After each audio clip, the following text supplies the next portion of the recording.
Yo ho ho, brothers and sisters. Do you remember that cool little funny video I made basically illustrating a bunch of rough sketches to like a audio of me completely making up the Five Nights at Freddy's lore as I went on?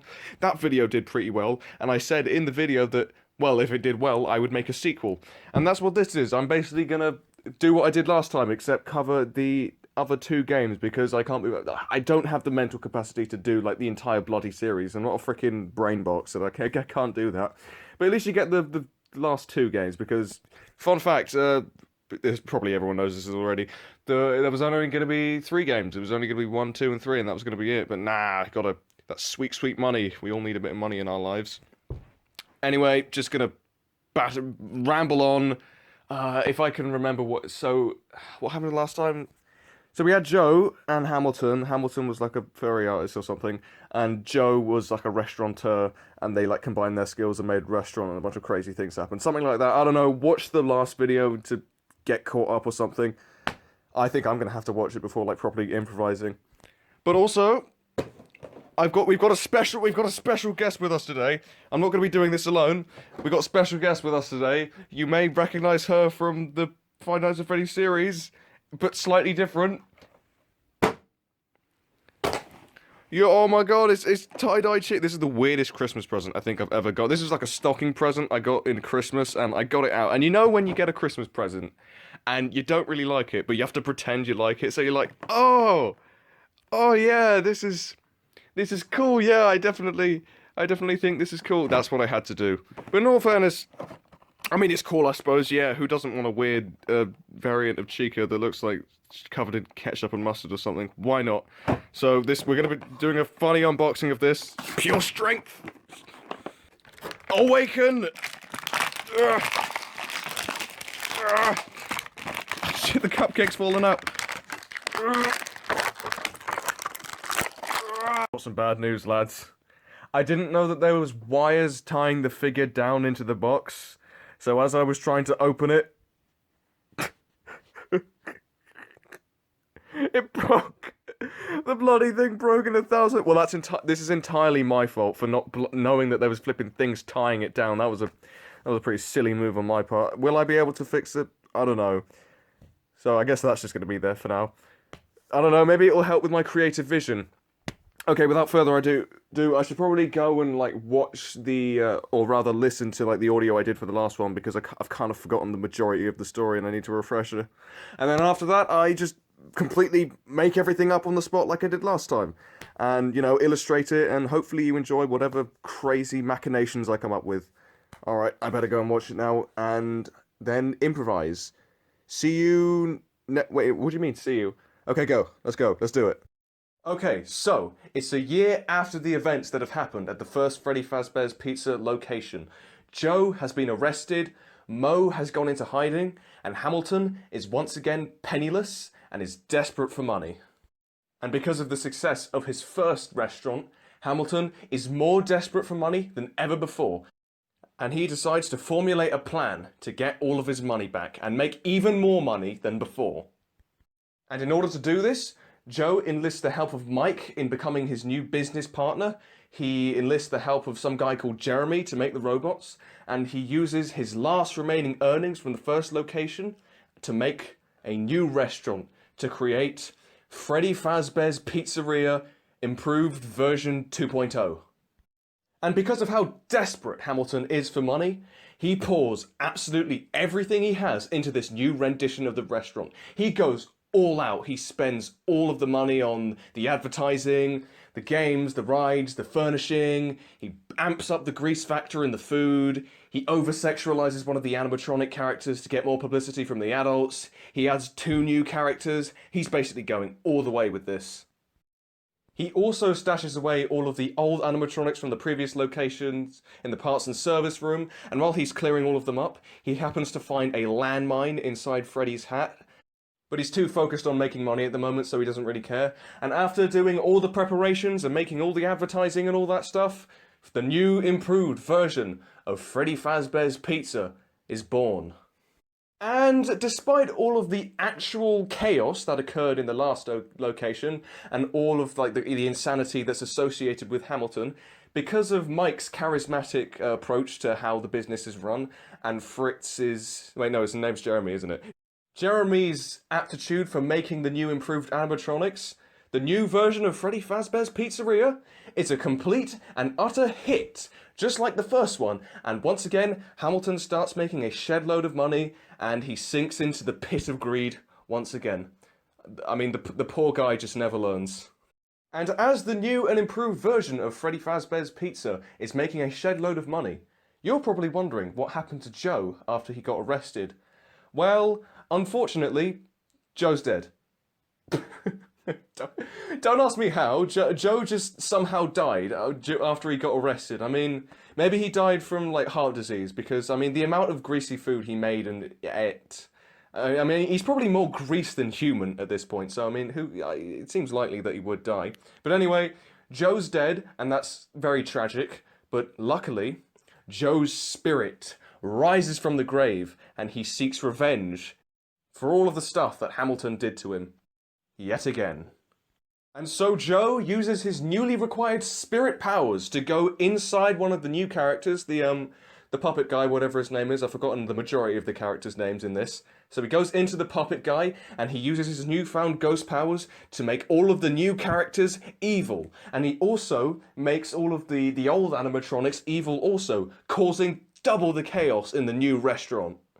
Once again, the cycle of violence repeats itself, and things go completely crazy at this new version of the restaurant. Toy Bonnie forces Mike to listen to his really bad music, and Jeremy gets beaten up by Toy Chica, and all kinds of other crazy things happen. Flipping Balloon Boy starts selling firearms to the kids. It's going completely crazy. And despite the chaos being 2 times as worse because of the added animatronics, Hamilton is still not willing to give up. He still wants that sweet, sweet money, and he is not going down without a fight. And so, Hamilton comes to the conclusion that Joe is somehow behind this, and he decides to confront Joe and the rest of the crazy animatronics in the dead of night. But unfortunately, since Hamilton is completely outnumbered by a bunch of 7-foot robots, he can't really do much against them except, like, rant on, and so he decides to run away and goes into the parts and service room where all the other old animatronics used to be.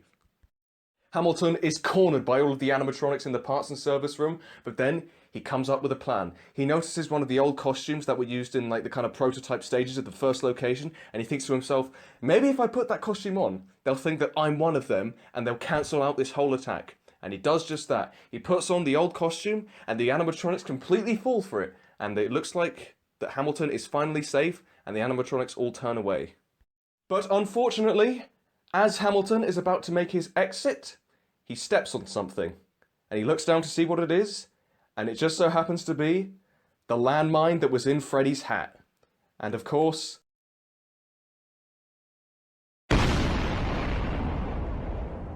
the whole place explodes. The new improved Freddy Fazbear's improved version 2.0, or whatever the bloody hell it was called, it completely goes up in flames and explodes, and thus ends the the Freddy Fazbear's Pizzeria franchise for good. But once again, even though the whole place exploded and it looks like things are finally over, Hamilton got caught up in the explosion and is presumably dead, and all the animatronics got killed along with him, it looks like things are over. Nope. Things aren't over yet. And thus begins the final chapter. Mike, the only surviving member of the staff, is just sitting at home, kicking back, glad that everything is finally over, until he gets a phone call from someone. So Mike gets a phone call from this guy called Derek, and Derek presents him with a business opportunity.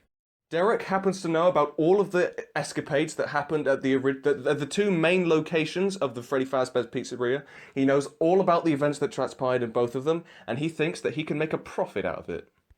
Derek and his acolytes have gone to each of the remains of the previous locations, and they've gathered up as much information and, like, original stuff and tools and props from each location, including the animatronics, as they possibly can, and they intend on using it to make this kind of museum called Fazbear's Frights, which is basically kind of like a dramatic retelling of all of the events that happened between Joe, Hamilton, Mike, and all of, like, the crazy animatronic action, basically remastered in a way that makes it sound far scarier and crazier than it actually was. But to be fair, he doesn't really need to dramatize it. It was, like, already quite crazy. Fazbear's Frights itself will be like this kind of this kind of like crime museum kind of thing, including all of the old animatronics and all of the other things that were involved in the original events that happened. And all of it will essentially be dramaticized, just to make it sound more exciting and cool and scary to appeal to like a mass demographic. And Derek opens the opportunity for Mike to give him some more information about it and also come and work for him. And of course, under normal circumstances, Mike would refuse, but unfortunately, Mike isn't going through the best financial status either. So in desperate need of money, Mike takes the job. And if you really think about it, the real enemy of this story is the cost of living crisis. Because if, like, all of the characters got decent pay, like, none of it would have happened. Reluctantly, Mike agrees to work for Derek in the new Fazbear's Frights Crime Museum, and he dons his security guard uniform once again and starts his work there. And of course, much like the previous two locations, Fazbear's Frights is a complete and utter success. Everyone really likes the dramatic retelling of the events, and they literally have no idea that it basically wasn't how they said it happened, and it wasn't nearly as crazy as they're saying it was. They're basically describing it even crazier than I did, pretty much. And just when things look finally stable, things start to go wrong, very, very wrong, very, very quickly. One night, when Derek is in his office, kind of counting his bills, he hears a strange rustling noise down the corridor, and he goes down to investigate it, and then he hears someone, he calls out to them, and then all of a sudden, someone steps out in this kind of like mangled, disgusting, like animatronic costume, and oh my god, it's actually Hamilton, who turned out, survived the landmine explosion, and actually kind of merged with his like costume, and became kind of like this fleshy, part human, part animatronic hybrid. And of course, he is furious at everything that happened, and he full on flipping charges at Derek and brutally attacks him. While Mike is working at Fazbear's Frights, he starts to notice something very different. He noticed that Derek has gone missing, and he also notices that loads of other customers have also started going missing. And so Mike starts his own little investigation, and he finds out that Hamilton is in fact alive. After finding out that Hamilton was alive and was kind of like merged with his costume, Mike decides to confront him in the dead of night for one last final battle, to finally end things once and for all. Mike confronts Hamilton, and the two of them have a momentary chat. Mike tries to reason with Hamilton, saying that he's got to stop all of this madness, but Hamilton is just so corrupt at this point that he doesn't even care. And so Mike realizes that Hamilton is beyond saving, and the two of them like full on charge at each other, and they begin their flipping anime clash or whatever. Mike and Hamilton have this really long, drawn-out final battle with each other, and just when it looks like Hamilton is about to get the upper hand and deliver the crushing blow to Mike, Mike then sees something shining in the corner. He picks it up, and then all of a sudden, Mike smacks Hamilton in the kneecaps with a crowbar that just happened to be in the room. Again, don't ask me why that crowbar was there. I mean, it just was. With Hamilton completely defeated, Mike stands up and he does his whole, like, dramatic speech, and then he gets, like, a big pint of gasoline and his cigarette lighter, and he sets the whole Fazbear's Frights place on fire, burning all known information pertaining to all of the events that happened in the Freddy Fazbear's Pizza location ever, finally ending the cycle of violence once and for all. And thus, the story finally ends.